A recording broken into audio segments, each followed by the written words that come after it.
Hello, this is our Reverend Bill, and tonight is Friday, April 4th. And tonight I'm going to do a review of a different kind of movie. Um, it was directed by Stephen Knight, and it's called uh, Locke. And stars Tom Hardy. And the whole movie takes place in a car with him driving. He's about 2 hours out. And there's really no way of doing this movie without spoilers because the whole movie just takes place in a car, one phone conversation after another. And it all builds on the premise. So it'd be really difficult to have a conversation about the movie or a review without at least talking about some basic things, because otherwise I couldn't discuss the movie.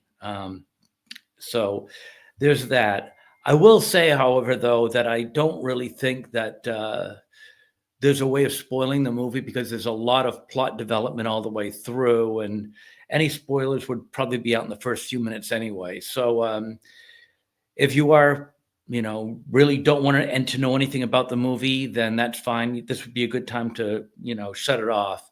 But for those of you who want to know about this film, and it's pretty interesting because I've never known a movie to be done completely like this before. You might want to continue listening. I mean, I know there's been a couple of movies that have been challenging like this. Like, for example, back in, I think, around 1983, there was, or it might have been 82, My Dinner with Andre, which was just basically two guys in a restaurant talking, which I liked even at my young age back then. I think I was like a senior in high school. My friends were bored silly, but I enjoyed it. Uh, and then, of course, more recently, I did a review here, Nefarious, which essentially is just a man talking to a demon, which I found fascinating on a number of levels. But I've never known a movie to just be one guy talking on the telephone for, I don't know, whatever it was, an hour and a half, 2 hours, not quite sure. Now, you do hear people talking back, so it's not just one way. So you do hear interactions, which helps develop the plot. But yeah, there's a lot of things that change. I don't want it just, he's not calling up people talking about the weather. So I'm going to start with those spoilers now a little bit so that we can talk about this movie. Um, Essentially, he's, I don't really know the formal names that they use there, but the way I took it to mean he sounded like he was a foreman, um, higher up, very, very high up. And this is the evening before a major concrete pour, which I guess would be for a structure. And it wasn't just any concrete pour. I think they mentioned this might be the biggest private company concrete pour in European history. So this is kind of an ordeal. It's history making, and he's the best man for the job. Um, and what he does is he jumps in the car, and instead of going home to his wife and children, who I guess are at home now waiting for him, there's a football game, which I guess we call soccer. At least I get the impression it's a football game, um, a soccer game to us, and they're all dressed up in their team uniforms, and even the wife, I guess, she said that she put on a special team sweater she doesn't usually want to wear, but she did it for him, and she's made special food because it's an important game, and they're all waiting for him to get home to watch the game with him, and he's driving away, and he's told his underling at work that he's not going home. He's got to stay there and prepare for the work tomorrow because he's not going to show, and he needs his underling to to cover for him in what is probably their biggest day as a company ever, because of this monumental, huge concrete pour they've got to do. And he's blowing it off, and he's blowing off his family. And, for the first, I don't know, half hour or so, everyone's freaking out like, where are you? Where are you going? What's so important?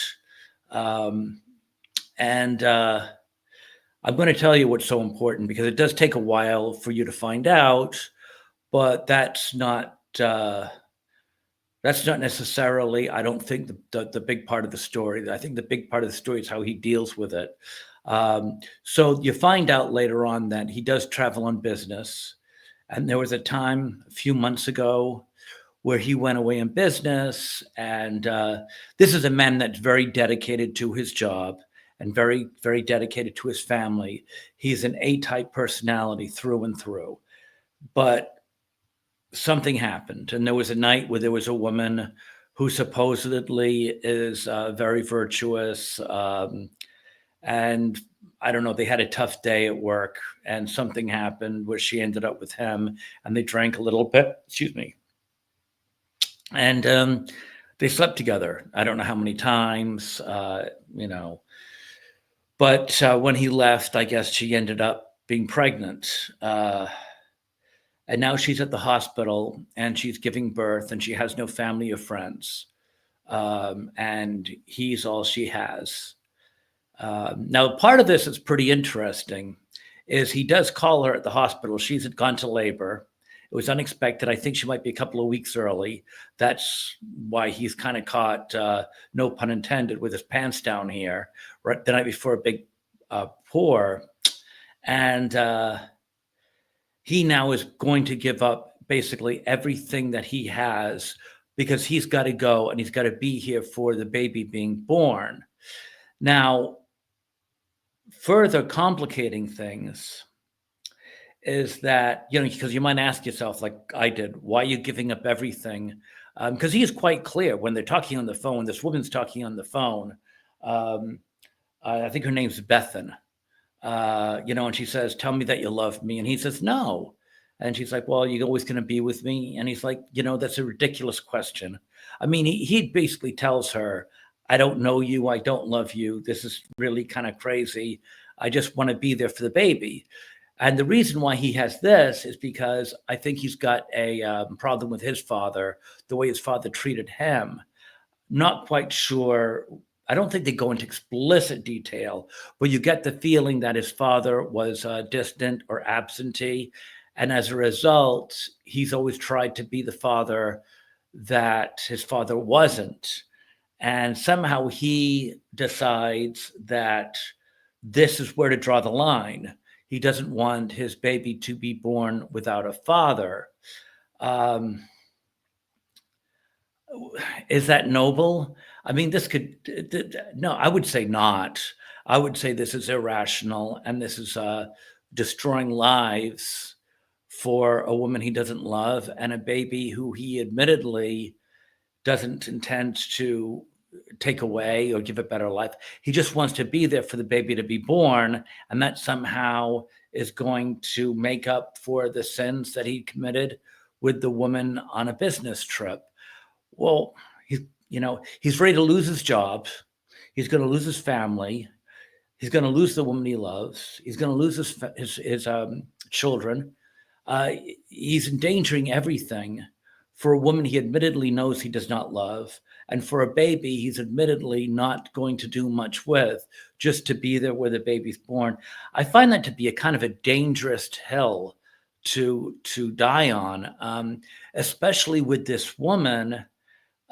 She knew the risks, and I know it's a hard time. I've been with labor with my wife, and I've seen my baby's born, and I know it's a difficult time, and I feel for her, but I also know she's a grown woman, and she knew the ramifications, and I'm sure it's a lonely, hard time for her, but this is not the hill he wants to die on. Not when he's destroying so many lives, and plus, he might lose his job over this, right? And then, what good is he to anybody? Does she really want an unemployed guy around that doesn't love her and probably doesn't love the baby? He's only there at a sense of responsibility. And if he's a concrete supervisor, I wouldn't think that that would be a highly marketable skill. I'm sure he's very, very important to his job that he has right now. But is there a big demand for concrete pours out there that I'm not aware of? I don't know. So I mean, I think that he's probably got his priorities a little messed up. Wouldn't he be a better provider for the baby, the new baby, if he kept his job and didn't get divorced and was able to send a check every month, maybe? I don't know. I mean, these are questions to ask yourself. But as far as the movie goes, um, did he pull this off? Yeah, he pulled it off. He did actually give a movie which has me talking about it right now. So yeah, he pulled off a movie. Is it a great movie? Is it a brilliant movie? No, but it does keep you interested enough that I'm, like I said, I'm reviewing it and I'm bringing up these good questions, which show that yeah, he did pull this movie off. This is not a 4 or 5 star movie. This is not a must see.